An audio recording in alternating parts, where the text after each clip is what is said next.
السلام علیکم۔ آج کا جو ہمارا یہ بیان ہے یہ ہے یتیم بچوں کے سر پہ ہاتھ رکھنے کی فضیلت۔ تو ایک صاحب تھے، وہ یونیورسٹی سے جب آتے تھے نا تو فروٹ لے کر آتے تھے اپنے بچوں کے لیے۔ تو ان کے ساتھ ایک دوست بھی ہوتا تھا، تو اس دوست نے کہا جب آپ یہ فروٹ لے کر جاتے ہیں اور یہ آپ کس کو دیتے ہیں؟ تو اس نے کہا کہ میں اپنے یہ بڑے بیٹے کو دیتا ہوں، باقی وہ اپنے چھوٹے بھائیوں میں تقسیم کر دیتا ہے۔ تو اس کا جو دوست ہوتا ہے انہوں نے بولا اگر آپ کو پتہ چلے کہ آپ کا بیٹا وہ چیزیں اپنے بہن بھائیوں میں تقسیم نہیں کر رہا تو آپ کیا کرو گے؟ وہ مسکرائے اور کہنے لگے کہ میں اس بچے کو پھر اس کا ہی حصہ دوں گا، باقی تقسیم میں کروں گا۔ تو کہنے کا مطلب یہی ہے جب اللہ تعالیٰ نے آپ کو نوازا ہے نا تو آپ لوگوں کی مدد کیا کریں، اس سے پہلے کہ اللہ تعالیٰ وہ آپ سے چھین لے، صرف آپ کا ہی حصہ آپ کو ملے۔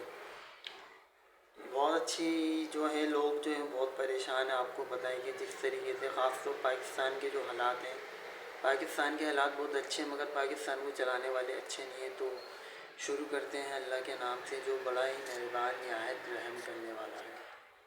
ایک بچہ آ گیا، یتیم بچہ، اس نے آ کے عرض کی حضور 3 گھر میں افراد ہیں، میں، میری بہن اور میری بیوہ ماں، والد حضور چلے گئے اور آج نا 3 دن ہو گئے روٹی کوئی نہیں کھائی۔ میں اس منظر کو بھی جانتا ہوں کہ جب یتیم گھر میں اکٹھے بیٹھے ہوتے ہیں اور پتہ ہوتا ہے ان کو کہ ہماری اماں کے پاس آج پیسے کوئی نہیں اور گھر میں روٹی بھی کوئی نہیں، تو پھر ان کو بھوک ہی نہیں لگتی۔ ہاں نہیں لگتی۔ اماں پوچھتی ہے پتر روٹی کھانی ہے؟ نہیں نہیں، میں تو سویرے جو کھایا تھا وہ ہضم ہی نہیں ہوا، منجی شاہی کوئی نہیں۔ یہ پردے اس طرح کر کے بچائے جاتے ہیں، ایک دوسرے کو تسلیاں دینا، ایک دوسرے سے پیار کا بڑھ جانا، ایک دوسرے کے لیے جذبات اور طرح کے بن جانا، حکمت الہی کے تقاضے ہوتے ہیں۔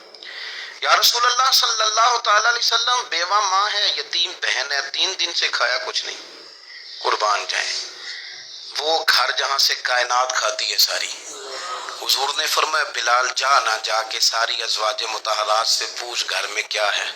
حضرت بلال کہتے ہیں میں سارے گھر ہی پوچھ آیا، ٹٹول آیا، ٹوٹل 21 کھجوریں نکلی۔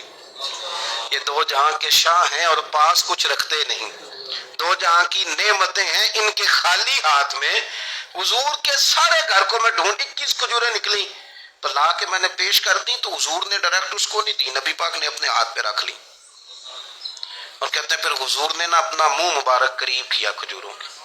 صحابہ خود فرماتے ہیں کہ یہ جو حضور نے منہ مبارک قریب کیا ہے نا تو نبی پاک برکت کی دعا کر رہے تھے، 21 کھجوروں پہ برکت کی دعا ہوئی۔ حضور نے اس بچے کو بلایا، تھپکی دی، فرمایا لے جا 7 تیری، 7 تیری بہن کی۔ انہیں معمولی نہ سمجھنا ہو تو حضرت بلال کہتے ہیں حضور 3 بھی دے دینا کبھی تو 30 سال ختم ہی نہیں ہوتی، 30 سال گزر جاتے ہیں، نکالتے رہو کھاتے رہو، ختم ہی نہیں ہوتی۔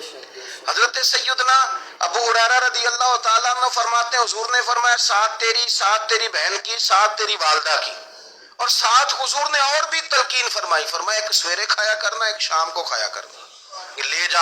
حضرت سیدنا بلال حبشی کہتے ہیں رضی اللہ تعالیٰ عنہ کہ بچہ لے کے جب باہر نکلا تو حضرت سیدنا معاذ ابن جبل دوڑ کے گئے اور جا کے بچے کے سر پہ شفقت سے ہاتھ پھیرا، کا فکر نہ کرنا، رب کریم تجھے بہترین سرپرست عطا کرے گا، پتر پریشان نہ ہونا، اللہ تیری مدد کرے گا، صرف حوصلہ دیا، سر پہ دست شفقت پھیرا۔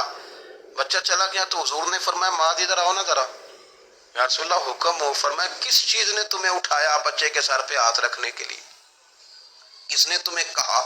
کس چیز نے تمہیں اٹھایا جو تم بچے تک پہنچ گئے؟ عرض کی یا رسول اللہ وہ جو میرے دل میں اللہ نے یتیم کے لیے رحمت رکھی ہے نا اس نے مجھے اٹھایا تھا، اور میں نے جا کے اس کے سر پہ دست شفقت پھیرا۔ تو حضور فرمانے لگے سن پھر، جو کسی یتیم کے سر پہ خالی ہاتھ بھی پھیر دے، جتنے بال اس کے ہاتھ کے نیچے آئیں گے نا رب اتنی خطائیں معاف کرے گا، اتنی نیکیاں دے گا، اتنے درجے اس کو بلند کر دے گا۔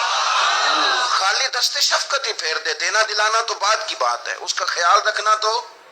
یہ جو ہمارے مدارس ہیں نا ان میں اکثر بچے غریب ہوتے ہیں لیکن کچھ بچے تگڑے گھروں کے بھی ہوتے ہیں، مالدار گھروں کے بھی ہوتے ہیں۔ اس میں اگر کوئی ایسا بچہ آ بھی جاتا ہے نا جو یتیم ہے، کمزور ہے، تو وہ اپنے آپ کو محسوس نہیں کرتا کمزور، کیونکہ وہ یہ نہیں سمجھتا کہ میں یتیم خانے میں آیا ہوں۔ اس کے ذہن میں مائنڈ سیٹ یہ ہوتا ہے کہ میں مدرسے میں آیا ہوں اور میں پڑھنے کے لیے آیا ہوں، اور چونکہ وہ کچھ وزادار بچے مالدار بچوں کے ساتھ وقت گزارتا ہے، اسی دسترخوان پہ بیٹھ کے کھاتا ہے، اسی کلاس میں سب کے ساتھ بیٹھ کے پڑھتا ہے، تو اس کی عزت نفس مجروح ہونے کی بجائے طاقت پکڑتی. وہ برابری کی سطح پہ جب آتا ہے تو اسے محسوس ہوتا ہے کہ مجھے عزت دی جا رہی.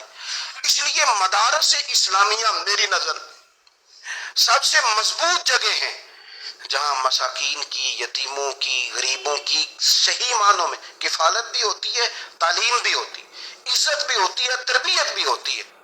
اگر ویڈیو پسند آئی ہے تو لائک، کمنٹس اور سبسکرائب ضرور کرنا، اور نیکسٹ ویڈیو میں ملتے ہیں انشاءاللہ. علامہ اقبال کی انہوں نے لکھا تھا جب وہ لندن میں وکالت کرتے تھے تو ایک عورت نے اسلام قبول کر لیا اور اس کا جو شوہر تھا وہ فوجی تھا، تو اس نے بھی وہ اسلام قبول کر لیا تھا. بہت